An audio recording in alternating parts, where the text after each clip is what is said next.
រឿងយើងគឺចាប់ផ្ដើមឡើងដោយមានការហែជំនូនយ៉ាងច្រើនសន្ធឹកសន្ធាប់នៅកណ្ដាលរាត្រីដ៏សែនស្ងប់ស្ងាត់ណែនាំបន្តិចនេះគឺជាយូលុជាអ្នកបម្រើផ្ទាល់របស់ទូស័យរបស់យើងបន្ទាប់ពីហែជំនូនអស់យ៉ាងយូរមកហ្នឹងក៏បានមកដល់ខាងផ្ទះកូនកន្លោះពេលចូលមកដល់ហ្នឹងសូម្បីតែអ្នកយកចំនួនមកជាមួយហ្នឹងក៏ឆ្ងល់ដែរថាហេតុអីបានជាស្ងាត់ម៉េចបន្តមកទៀតហ្នឹងក៏មានអ្នកនិយាយថាកូនកំមុំបានមកដល់ហើយចឹងឪពុកម្ដាយខាងកូនកន្លោះហ្នឹងក៏បានអញ្ជើញចុះមកព្រមជាមួយនឹងអ្នកបម្រើជាច្រើនអ្នកមកបើកកេះបណ្ណាការទាំងអស់ហ្នឹងសូម្បីតែបណ្ណាការដែលនៅលើដៃរបស់យូលុហ្នឹងក៏គេយកទៅដែរដល់ពេលដែលបើករួចរាល់អីអស់ហើយហ្នឹងគឺអត់មានធ្វើអីទេគឺគេមានអ្នកដែលចាំកត់បញ្ជីនៅបណ្ណាការទាំងអស់ហ្នឹងថាទទួលបានអីខ្លះនិយាយពីទឹកមុខរបស់ឪពុកម្ដាយខាងកូនកំឡោះវិញរីកដូចកប់ជីបាទដល់ឃើញទង្វើមិនផ្ដល់តម្លៃឲ្យទូរស័ព្ទរបស់យើងហ្នឹងយូរលោកក៏បានទៅនិយាយថាធ្វើអញ្ចឹងវាអត់សមទេហេតុអីបានមិនអញ្ជើញទូរស័ព្ទឲ្យចុះពីលើតែអីចឹងទៅលឺអញ្ចឹងទូរស័ព្ទរបស់យើងក៏ប្រាប់ឲ្យយូលូកុំឲ្យនិយាយបន្ទាប់ហើយយូលូក៏បានទៅយកទូរស័ព្ទរបស់យើងចុះពីលើអតេះពេលចុះពីលើអតេះមកហ្នឹងទូរស័ព្ទរបស់យើងក៏សួរថាមិនក៏អត់មានលឺសលេងភ្ញៀវសលេងអីចឹងណាហើយទៅយូលូរបស់យើងក៏បានប្រាប់ថាអត់មានភ្ញៀវទេសូម្បីតែម្នាក់ក៏អត់មានដែរម្ដាយរបស់ខាងកូនកន្លោះហ្នឹងលឺអញ្ចឹងក៏បាននិយាយប្រាប់ទូរស័ព្ទវិញដែរថាដោយសារតែម្ដាយរបស់ទូរស័ព្ទកំពុងតែដេកឈឺនៅផ្ទះអញ្ចឹងអត់ចង់ឲ្យមានកម្មវិធីអធិកអធមវាអត់សូវសមរម្យអញ្ចឹងទៅទូរស័ព្ទរបស់យើងអត់មាននិយាយអីទៅក៏ទល់ព្រមតាមការសម្រេចចិត្តរបស់ម្ដាយក្មេកអញ្ចឹងណាថារៀបចំបែបម៉េចក៏បានដែរបន្តមកទៀតគេក៏កាត់មកដល់ពិធីសែនដូនតាអញ្ចឹងណាត្រូវគោរពត្រូវអីចឹងពេលហ្នឹងទូរស័ព្ទរបស់យើងនៅឈរចាំជាមួយឪពុកម្ដាយរបស់កូនកន្លោះហ្នឹងតែអត់ដឹងឃើញកូនកន្លោះមកដល់ទេម៉ាសទូក្រោយមកហ្នឹងក៏ឃើញមានគេគ្រាបរមម្នាក់ចូលមកដែលនេះហើយគឺជាកូនកន្លោះសម្រាប់ថ្ងៃហ្នឹងកូនកន្លោះរបស់យើងគឺមានឈ្មោះថាជូស៊ូដែលឈ្មោះពេញរបស់គេហ្នឹងគឺលាវឆុងពេលចូលមកដល់ហ្នឹងគឺមានសភាពស្រវឹងជោគជ័យខ្លាំងមែនទែនសំបីតើឪពុករបស់គេហ្នឹងក៏ស្ដីឲ្យដែរតែម្ដាយរបស់ជូស៊ូហ្នឹងក៏ថាកុំឲ្យថាឲ្យកូនប្រុសអីចឹងណាគាត់រៀងស្រឡាញ់កូនប្រុសគាត់ដែរបន្តមកទៀតទៅគេក៏ចាប់ផ្ដើមពិធីចានដូនតាតាមប្រពៃណីចឹងទៅតែកូនកន្លងរបស់យើងគឺអង្គុយឈោកមុខនៅហ្នឹងតែអត់មានគ្រប់ដូនតាអីទេតែបែបទូស័យរបស់យើងគឺគ្រប់ដូនតាអីផ្សេងៗតាមប្រពៃណីទាំងអស់នេះបង្ហាញឃើញថាគេគឺពិតជាមិនពេញចិត្តនឹងការរៀបមង្គលការហ្នឹងទេកាត់មកដល់មកកន្លែងទៀតហ្នឹងពេលហ្នឹងទូស័យកំពុងតរងចាំ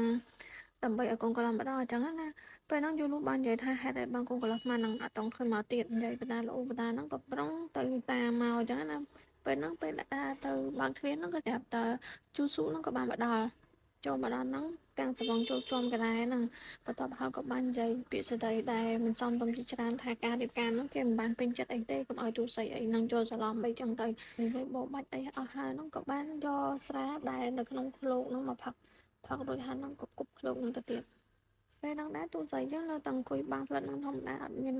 តវ៉ាអីមួយម៉ាត់ទេជូស៊ូបន្ទាប់ពីគប់ឃ្លោកហ្នឹងហើយក៏ដើរចេញទៅបានទៅពេលហ្នឹងដែរយូលូរបស់យើងគឺពិតជាបារម្ភពីទូស័យមែនតើបានចូលទៅនិយាយលួងលោមទូស័យខ្លាចទូស័យពិបាកចិត្តលើទង្វើដែលជូស៊ូបានធ្វើដែលមិនឲ្យតម្លៃនាងអីចឹងទៅពេលហ្នឹងដែរទូស័យរបស់យើងក៏បានសួរទៅយូលូវិញថាជូស៊ូហ្នឹងបានចេញទៅបាត់នៅយូលូរបស់យើងក៏បាននិយាយប្រាប់ថាជូស៊ូហ្នឹងបានចេញទៅបាត់ហើយប្រហែលជាទៅដល់សួនច្បារអីចឹងណាបន្តមកទៀតទូស័យរបស់យើងក៏ដល់ផ្លិតចេញពីមុខហ្នឹងហើយក៏បាននិយាយថាតង់ក្រោយទៅអញកាន់ភ្លឹងអស់ចុកដៃហ្នឹងទៅពេលហ្នឹងដែរទូស័យរបស់យើងក៏ងាកមកមើលយូលូហើយជិបមុខរបស់យូលូហ្នឹងថាកុំឲ្យបារម្ភពីនាងអីនាងអត់អីទេយូលូបាននិយាយបន្ថែមទៀតថានាងដឹងថាម្ចាស់សាច់របស់ខ្លួនមិនទៅ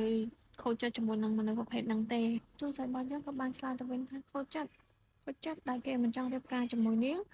ឬមួយក៏ដោយសារតែនាងមិនចង់រៀបការជាមួយគេហើយទូស័យរបស់យើងក៏បានបន្ថែមទៀតថាយូស៊ូមើលទៅអាយុច្រើនជាងនាង2ទៅ3ឆ្នាំដែរប៉ុន្តែប្រហែលជាអត់មានភាពចាស់ទុំកំណត់អត់ធ្មត់បានអញ្ចឹងណាហើយទូស័យក៏បាននិយាយបន្ថែមទៀតថាគ្រួសាររបស់នាងបានយកថ្នាំរបស់គ្រួសារលាវអញ្ចឹងណាហើយជំងឺរបស់ម្ដាយទូស័យរបស់យើងក៏បានធូរស្រាលដែរអញ្ចឹងនាងអត់មានរឿងអីទៅប្រវាក់ចិត្តជាមួយរឿងហ្នឹងទេនិយាយគ្នាសុកចាប់តែមេឃក៏ធ្លាក់ភ្លៀងមកទូស័យរបស់យើងក៏បានបញ្ញាទៅយកខាងផ្កាដែលនៅក្រៅហ្នឹងយកមកដាក់នៅក្នុងវិញកុំឲ្យវាត្រូវទឹកភ្លៀងអីចឹងទៅតាមរយៈសកម្មភាពហ្នឹងបង្ហាញឲ្យឃើញថាទូស័យរបស់យើងគឺពិតជាស្រឡាញ់ផ្កាហ្នឹងពិតមែនបើហើយជាផ្កាទាំងអស់ហ្នឹងមិនមែនត្រឹមតែជាបណ្ណាការប៉ុណ្ណឹងទេកាន់មកដល់ឆ្នាំក្រោយនៅរដូវក្តៅហ្នឹងលោកស្រីតកូលយូដែលកំពុងតែភាសាបាយដែលមានទូស័យរបស់យើងអ្នកជួយរៀបចំអីផ្សេងលើកទឹកត្រជាក់ទឹកក្តៅឲ្យគាត់ចឹងណា កំពុងតែហូបបាយសុកៗហ្នឹងផ្នែកអ្វីរបស់គាត់ហ្នឹងក៏បានឃើញអាបតាំងអង្គុយនៅនឹងចង្កេះរបស់យូលុរបស់យើងហើយគាត់ក៏និយាយថាចាគុជរបស់យូលុនោះស្អាតបំរាមមិនគួរផលរបស់ល្អអីចឹងទៅពួកស្រីរបស់យើងក៏បាននិយាយទៅវិញថានឹងគឺជាកាដូដែលជួយស្រីបានឲ្យទៅយូលុនៅថ្ងៃខួបកំណើតរបស់នាងចឹងទៅហើយគាត់ក៏បាននិយាយថាគួរថាទូស្រីជាអ្នកដែលជួញដូរថ្នាំបុរាណអីចឹងណាប្រហែលជាមិនសូវជាឲ្យតម្លៃលើគ្រឿងទាំងអស់ហ្នឹងទេហើយបើសិនជាអ្នកក្រៅមើលមកថាអ្នកបម្រើនៅតកូលយូនឹងពាក់ទៅរបស់ល្អល្អអញ្ចឹងខៃឡូគេថាតកូលយូនោះចេះលុយចេះអីចឹងប្រើលុយច្រើនអីចឹងណាយូនោះពេលលឺចឹងហើយក៏បាននិយាយថាអញ្ចឹងចាំនាងដល់ទុកវិញអត់ពាក់ទេកុំឲ្យអត់សមរម្យតែអីហ្នឹងគាត់អត់ព្រមចាប់ប៉ុណ្្នឹងទេគាត់បានឲ្យអ្នកបម្រើរបស់គាត់ហ្នឹងទៅយករបស់យូលូពីចង្កេះយូលូហ្នឹងភ្លាមតែម្ដងហើយអ៊ីហ្នឹងក៏គាត់និយាយបន្តទៀតថាអឺ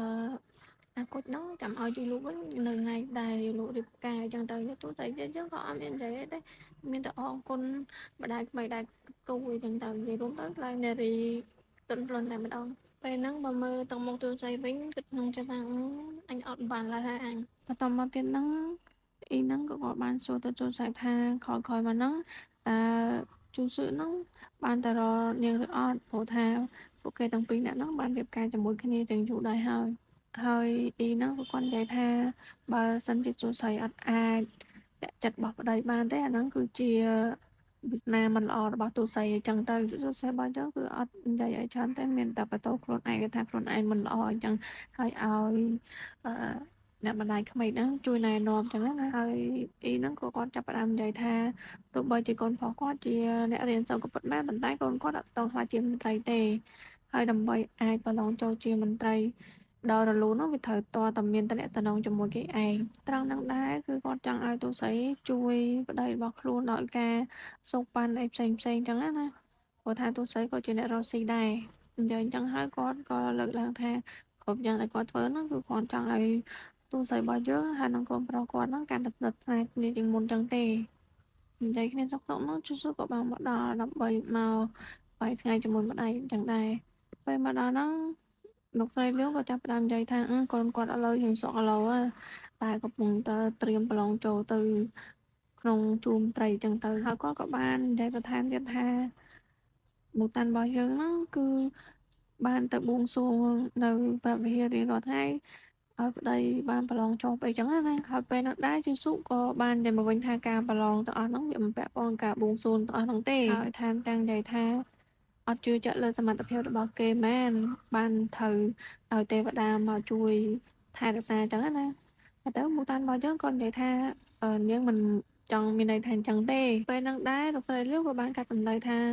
វាមិនមែនធំធអីដល់ថ្នាក់ហ្នឹងទេកុំគាត់ច្រើនពេកអញ្ចឹងទៅបន្តមកទៀតលោកស្រីលីវក៏បាននិយាយថាចាមូតាន់គេមានពីអីចង់និយាយ